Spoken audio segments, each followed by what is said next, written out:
The letter arrived on a Tuesday, and by Thursday, Mira Forsythe's life had been signed away in exchange for $11,000 and a handshake. She hadn't been in the room when it happened. She'd been hanging laundry on the back line, watching the clouds move in from the Rockies the way they did every afternoon in late October, slow and gray and inevitable.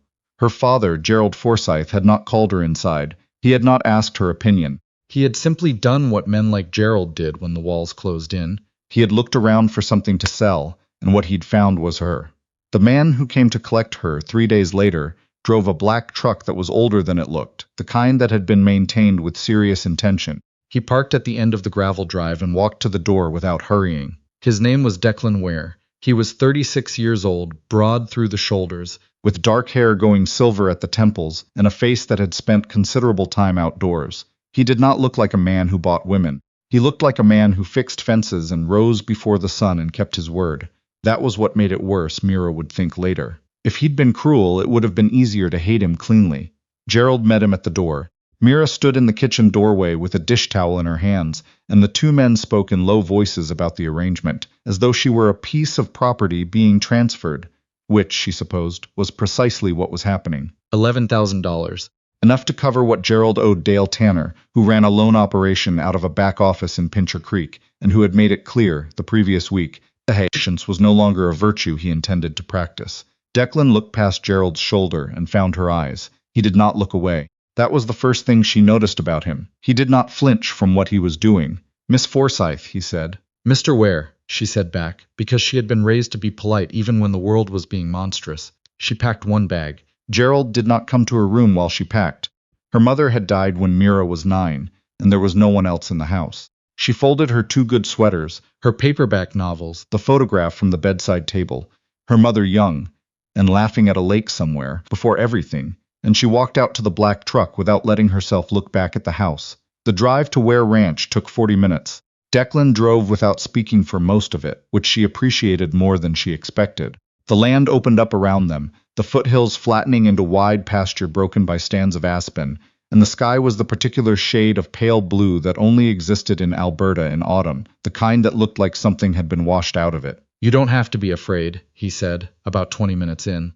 "I'm not afraid," she said, which was not entirely true. "I mean it. Whatever you think this is, it isn't that." She turned to look at him. He kept his eyes on the road. "You bought me," she said, "from my father, to settle a debt." "I paid your father's debt," he said. "That's a different thing." She wanted to ask him what the difference was. Exactly, she didn't. She looked back out the window and watched a hawk circle above a field of stubble, and she thought about the $11,000, and she thought about what kind of man paid a stranger's debt without being asked, and she did not arrive at any comfortable answers. The ranch house was bigger than she'd expected. Not grand. Nothing about Declan Ware suggested a man interested in grandeur, but solid, with a wide-covered porch and windows that looked south toward the mountains. There were horses in the near pasture, 3 of them, moving slowly in the last of the afternoon light. A barn, a shop with the doors open. Wood stacked high against the north wall of the house. A woman came out of the house as the truck pulled up. She was perhaps 60, with short white hair and the kind of expression that had started life as skeptical and softened over time into something more like watchful. "This is Patrice," Declan said. "She's worked here 15 years. She'll show you the house." Patrice looked at Mira with an expression that was not unkind. "You look cold," she said. "Come in." The room they gave her was on the second floor east-facing, with a quilt on the bed that had been made by someone who knew what they were doing. There was a lock on the door. Declan showed her this himself, standing in the hallway while she stood in the doorway. "The key's on the inside," he said. "Use it if you want to." She looked at him for a long moment. "Why are you doing this?" she asked. He was quiet for a moment, the way a man is quiet when he's choosing honesty over ease. "Because you deserved better than what was coming," he said, "and I was in a position to do something about it." He went back downstairs. She closed the door and stood in the middle of the room and looked at the quilt and the window and the mountains going dark in the distance, and she did not know what to do with a single thing he'd just said. The first week was strange and careful. Mira did not know what her role was, and Declan did not assign her one. She helped Patrice in the kitchen in the mornings because it felt wrong to sit idle. She walked the property in the afternoons, learning its edges, the creek that ran along the east boundary, the old equipment shed with the collapsed roof, the line of cottonwoods that marked the lane. The horses were curious about her, particularly a bay mare named Scotia, who would push her nose over the fence rail and breathe warm air into Mira's palm. Declan worked from before first light until after dark. She would hear him in the mornings before she got up, boots on the stairs, the back door, the particular sound of a man who knew how to move through a house without waking it. At dinner he was quiet but present, and he listened more than he spoke, and when he did speak, it was to ask her something. What she'd read that afternoon, whether she'd noticed the coyote tracks along the creek, whether the room was warm enough. He did not treat her like a purchase. He treated her like someone he was trying to know without frightening. She didn't trust it. How could she? But she noticed it, the way you notice a door left open in a house you thought was locked. On the 9th day, she went into the barn while he was working on a piece of harness, and she sat on a hay bale and said, "Tell me what you actually want from me." He didn't look up from the harness right away. When he did, his expression was measured. "I want you to be safe," he said. "That's it. That's not a real answer." "It's the only one I have." She stared at him. "You paid $11,000 for someone to be safe." 12, he said. "The extra was to cover 6 months, in case you want to go somewhere after." Something in her chest did something she couldn't name. "You planned an exit for me. I planned options for you," he said. "That's different from an exit." The ghost of something crossed his face, not quite a smile, but the memory of one. "You're going to want to stop asking me to explain myself. I'm not good at it, and it'll frustrate us both." She laughed. She hadn't meant to. It came out before she could stop it, short and genuine, and she watched his face shift into something warmer in response, and she thought, "This is the most dangerous thing that has happened to me so far." November came down hard across the foothills, the first real snow arriving mid-month and staying. Mira had grown up in this country and was not surprised by it, but there was something different about weathering a winter on working land. The weight of it, the constant physical logic of it, the way the cold made everything immediate and necessary. She began helping with the horses, not because anyone asked, but because Scotia expected her at the fence rail each morning, and it seemed rude to disappoint a horse. Declan showed her how to check a hoof properly, how to tell the difference between a horse that was off and a horse that was just cold and annoyed about it. He was patient in the way of someone who had taught things before and understood that understanding takes time. One afternoon she found a shoebox of photographs in the mudroom, on a shelf with the extra work gloves and a jar of saddle balm. She shouldn't have looked. She looked anyway. There was a woman in many of them, dark-haired, laughing, standing in front of the barn in summer. There were 2 of the woman and Declan together, formal photographs, the kind taken for a reason. The woman was beautiful in the way of someone who didn't know they were beautiful. She and Declan looked easy together, unhurried. She put the box back before he came in. That night at dinner she said, "You were married." He looked at her steadily. 8 years, he said. "She died 4 years ago. Her name was Ruth. I'm sorry. Thank you." He was quiet for a moment. "She would have thought this whole situation was something out of a Victorian novel," he said. "She would have had opinions about it." "Was she right about most things?" "Almost everything," he said, "and there was loss in it, but not the fresh kind. The kind that has been lived with until it becomes part of the landscape. December brought the kind of cold that settled in and refused to be reasoned with, and it brought also a letter from Dale Tanner, addressed to Mira, which was how she learned that Dale Tanner was not finished with the Forsythe family. The letter was not threatening in any explicit way. Dale Tanner was careful about language. But it made clear that Gerald's other debts, and there were others, it seemed, there were always others, were still outstanding, and that the arrangements made in October were not considered by Dale Tanner to constitute full satisfaction. And it suggested, in the particular phrasing of a man who understood leverage, that Mira might want to consider coming home to help her father address the remaining situation. She read the letter twice, and then sat down at the kitchen table and looked at the window and the dark shapes of the mountains beyond. Declan found her there an hour later. She handed him the letter without speaking. He read it. His expression did not change while he read it, which told her more than any expression would have. He set it down carefully on the table. "How much?" she asked. "That's not the question," he said. "It is, though. That's exactly the question." He looked at her. "The question is whether you want to go back." She opened her mouth and closed it. She thought about the gravel drive and the back line, and the silence of a house in which no one had ever asked her opinion. She thought about Gerald's face, not cruel, never exactly cruel, just absent in the particular way of a man who had never quite registered that she was a whole person with a weight in the world. "No," she said, "I don't." He nodded once, as though this confirmed something. He picked up the letter and took it to his office, and she didn't ask what he did with it. 2 weeks later she heard from Patrice, who heard from someone in town, that Dale Tanner's operation in Pincher Creek had been visited by the RCMP following an anonymous complaint about his lending practices. She didn't ask Declan about that either. Some things were better understood than spoken. It was the week before Christmas when she found the journal.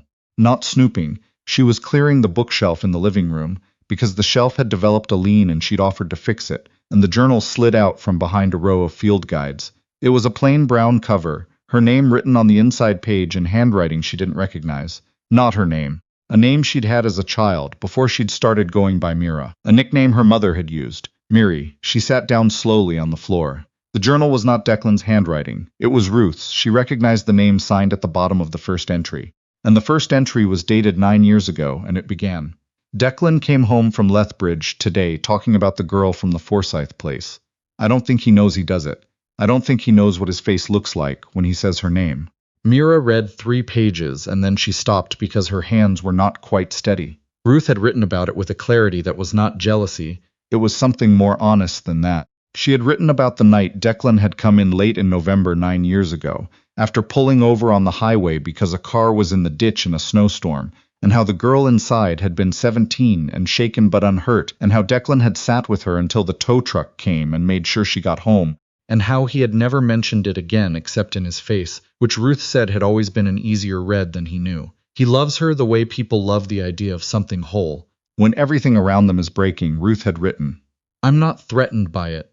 I think it saved him, honestly, when I was sick. Having someone to think about protecting. Someone who didn't know anything was wrong. Mira closed the journal. She sat on the floor for a long time. She remembered the night on the highway. She had been coming back from a volleyball tournament, and the car had drifted on black ice, and she had sat in the ditch in the dark for 40 minutes convinced no one would come. And then headlights, and a man who knocked on her window and said, Quiet and even, I've got you. You're okay now.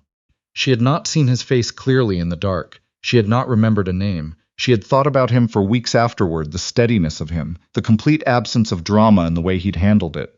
Then she'd been 17, and life had moved on in the way life does, and she'd stopped thinking about it, until now. She put the journal back on the shelf. She fixed the lean. She went and found Declan in the shop, where he was working on the tractor by the light of 2 hanging lamps, and she stood in the doorway until he noticed her. He looked up. Something in her face made him set down the wrench. I found Ruth's journal, she said. The silence in the shop was very complete. Highway 3, she said, November, 9 years ago. He looked at her for a long moment. There was something in his expression she hadn't seen before. Not guilt, not shame, but the particular vulnerability of a person who has kept something carefully in a locked room and is now standing in the open doorway watching you find the key. You stayed until the tow truck came, she said. It was a bad storm, he said. You never told me. It wasn't mine to tell, he said. It wasn't why I paid your father's debt. I want to be clear about that. It wasn't some plan or claim. I didn't want anything from you. I know, she said, and she did know, which was the remarkable thing. She knew it the way she knew the sound of the house in the morning, the way she knew which step on the stairs creaked, the things that become knowledge not from being told but from paying attention over a long time. What did you want then? She asked. He looked at the tractor and then back at her. For you to have somewhere safe, he said. That's all I ever wanted. Even 9 years ago, I just wanted to make sure you got home. The shop was cold. Her breath was visible. She stood in the doorway and thought about all the ways a person could be known without knowing it, all the ways care could move through the world quietly, not asking for anything back. I'm not going anywhere, she said. He nodded, slow. Okay, I mean it. I'm not going to use the 12,000. I'm not looking for an exit. Something shifted in his face. He picked up the wrench and set it down again.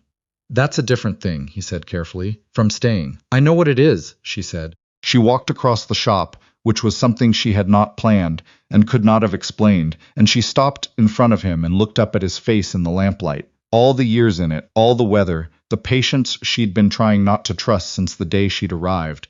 And she said, You're not good at explaining yourself, so don't. Just let me stay. He was quiet for long enough that the cold made itself known. Then he said, very carefully, the way a man speaks when he is trying not to break something fragile, I would like that. The winter passed. Spring came the way it always does in Alberta, tentative and then sudden, the snow retreating up the mountain faces over the course of 6 weeks until the pastures were green and soft and the creek ran high and fast. Dale Tanner's operation did not reopen. Gerald Forsythe, as far as Mira heard, had moved to his sister's place in Medicine Hat and was doing better, which was all she needed to know. She learned the names of the horses and the logic of the land, and the particular language of a man who showed love through action rather than speech. The fire already lit when she came downstairs. The book left on her chair when he'd finished it. The way he always checked the road conditions before she drove anywhere and never mentioned that he'd checked. They did not move fast. There was no reason to move fast. They had time, and they had the long, quiet evenings, and they had the particular luxury of two people who had already seen each other clearly before anything began. The day she told him she loved him, they were fixing a section of fence along the east boundary, the mountains to the west catching the afternoon light the way they did at this time of year, turning everything gold. She handed him a staple and said, without preamble, "I love you." "I'm not saying it because I owe you anything. I'm saying it because it's true, and I've been thinking it for 3 months, and it seemed important to say it out loud." He held the staple for a moment. He looked at her. "I know," he said, which sounded dismissive until she saw his face. "Declan, I've loved you for 9 years," he said, as though this were the most straightforward fact in the world. "I think I'm allowed to just know." She laughed. The sound went out across the field, and the horses lifted their heads in the distance. She laughed until her eyes watered, and he watched her with that expression that was not quite a smile, but was made entirely of warmth. And when she finally stopped, he handed her back the staple and turned back to the fence post. "Are you going to say it back?" she asked. "I've been saying it for 9 years," he said. "I just wasn't saying it to you." She handed him the hammer. He drove the staple home. The mountains held the light for another hour, and the horses grazed in the near pasture, and the creek ran fast over the stones along the east boundary, and neither of them said anything else for a while, because there was nothing else that needed saying.